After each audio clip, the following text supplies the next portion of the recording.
Менің әкем маған әрқашан, ешқашанда аурухананы айтпа, тіпті оған жолама, аман жүр, оған түсуші болма, деп айтатын.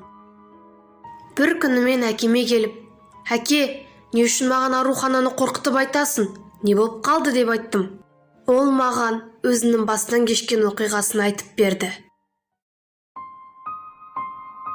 Бір күні мен бір себеппен ауруханаға жатып қалған едім. Менің жанымда 4 адам жатқан болатын. Біз барлығымыз бір бөлмеде жаттық.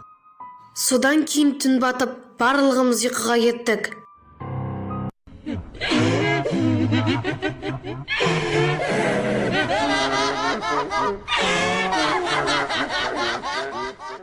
Біреудің күлген дауысы шығып жатты.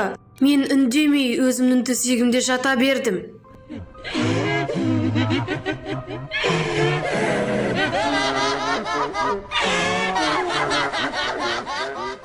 Бірақ ол дыбыс қайта-қайта шыға берді.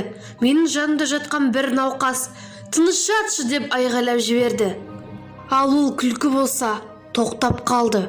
Мен содан кейін ештеңе болмағанда ұйықтап жата бердім. Таң атты.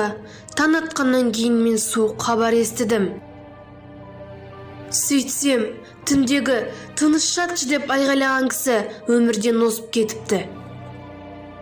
Бірақ мен сонда да ештеңе түсінбедім. Содан кейін қайтадан түн батты.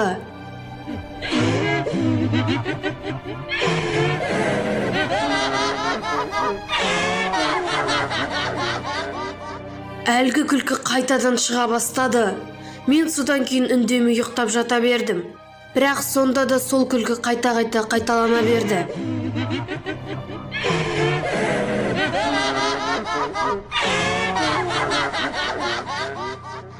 Мен жанымда жатқан бір науқас күліп